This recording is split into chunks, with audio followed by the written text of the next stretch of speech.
Assalamualaikum warahmatullahi wabarakatuh. Perkenalkan, nama saya Siti Munmainah, NIM 2041050101090 dari kelas Perbankan Syariah 3. Di sini saya akan menanggapi video dari Bapak Abdul Wadud Nafis terkait tentang ekonomi tertutup dengan kebijakan pemerintah atau bisa disebut dengan ekonomi tiga sektor. Baik, langsung saja, yaitu yang pertama, apa sih ekonomi tiga sektor itu? Yaitu perekonomian yang meliputi kegiatan dalam sektor perusahaan, rumah tangga, dan juga pemerintah. Perekonomian itu menjadi tiga sektor karena di mana perusahaan menjadi produsen, rumah tangga sebagai konsumen, dan juga pemerintah sebagai konsumen. Ekonomi tertutup tidak mengenal hubungan luar negeri sehingga tidak adanya kegiatan yang disebut dengan ekspor dan impor. Baik, langsung saja, yaitu slide selanjutnya tentang siklus perekonomian tiga sektor, meliputi perusahaan, pemerintah, dan juga rumah tangga. Dari ketiga sektor tersebut bisa dilihat dari pengeluaran dan juga penghasilan. Misalnya, perusahaan bisa melakukan pengeluaran kepada pemerintah, yaitu berupa pajak. Jadi, perusahaan akan membayar pajak kepada pemerintah, baik itu pada pajak penghasilan dan juga pajak perusahaan lainnya. Ini yang disebut dengan perusahaan kepada pemerintah. Kemudian perusahaan kepada rumah tangga, yaitu bisa berupa gaji, upah, membayar sewa, membayar bunga atau bagi hasil, dan juga laba. Pendapatan pemerintah itu pengeluarannya kepada perusahaan bisa jadi karena membeli barang-barang bangunan atau juga bisa membeli makanan untuk dikonsumsi oleh pejabat-pejabat itu yang disebut pengeluaran oleh pemerintah kepada perusahaan, atau bisa juga pemerintah kepada individu, gaji atau upah. Misalnya, pemerintah itu mempekerjakan rumah tangga menjadi PNS, itu akan mendapatkan gaji oleh pemerintah. Jadi, itu yang disebut dengan pengeluaran dari pemerintah ke rumah tangga. Dan pendapatannya kita lihat dari pajak perusahaan, misalnya pada industri, pajak penghasilan, dan lain sebagainya. Kalau pada individu itu bisa dari pajak perseorangan. Dan yang ketiga yaitu rumah tangga. Bisa pengeluaran kepada perusahaan itu dengan membeli barang-barang perusahaan, semisal snack, maka itu menjadi pengeluaran kepada perusahaan. Pengeluaran kepada pemerintah yaitu bisa berupa pajak wajib, dibayar rumah tangga kepada perusahaan, juga bisa pendapatan. Jadi, itulah gambaran siklus perekonomian tiga sektor atau perekonomian tertutup dengan kebijakan pemerintah.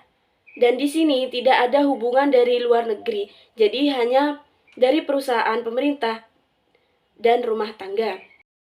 Slide berikutnya, yaitu tentang adanya campur tangan pemerintah menimbulkan dua perubahan penting, yaitu yang pertama, pemungutan pajak yang dilakukan oleh pemerintah menambah pengeluaran agregat pada industri dan rumah tangga.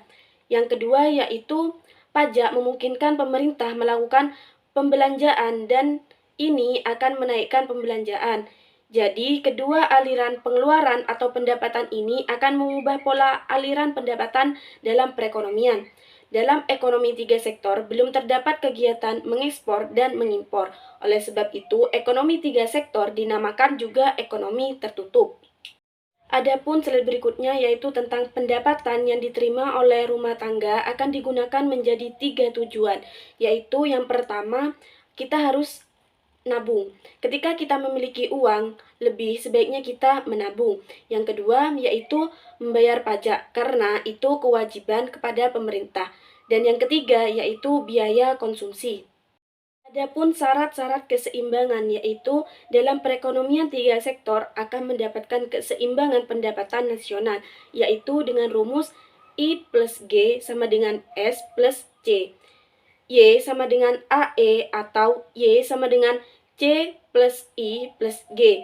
Dapat diartikan dalam keseimbangan yaitu Y penawaran agregat, AE yaitu pengeluaran agregat, C yaitu konsumsi rumah tangga, I yaitu investasi perusahaan, dan G yaitu pengeluaran pemerintah membeli barang dan jasa.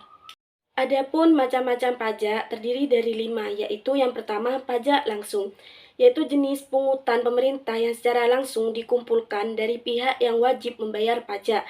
Yang kedua, pajak tak langsung, yaitu pajak yang bebannya dapat dipindahkan kepada orang lain. Yang ketiga yaitu pajak regresif, yaitu pajak turun ketika pendapatan naik dalam sistem ini pada pendapatan rendah. Pajak yang dipungut meliputi bagian yang paling tinggi dari pendapatan tersebut, tetapi semakin tinggi pendapatan, semakin kecil persentasi pajak itu dibandingkan dengan keseluruhan pendapatan. Yang keempat yaitu pajak proporsional, yaitu pajak tetap untuk berapapun tingkat pendapatan dari tingkat pendapatannya yang sangat rendah kepada yang sangat tinggi. Dalam sistem pajak ini tidak dibedakan di antara penduduk yang kaya atau miskin dan di antara perusahaan besar dan perusahaan kecil. Yang kelima yaitu pajak progresif, yaitu pajak naik ketika pendapatan naik. Pajak ini menyebabkan pertambahan nominal pajak yang dibayar akan menjadi semakin cepat apabila pendapatan semakin tinggi. Slide yang terakhir yaitu efek pajak terhadap konsumsi dan tabungan, yaitu penurunan pendapatan disposable akan mengurangi konsumsi dan tabungan rumah tangga.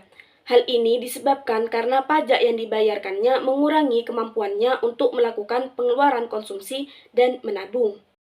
Cukup sekian pendapat yang bisa saya sampaikan terkait video dari Bapak Abdul Wadud Nafis. Semoga bermanfaat. Kurang lebihnya mohon maaf. Wabillahi taufiq wal hidayah. Wassalamualaikum warahmatullahi wabarakatuh.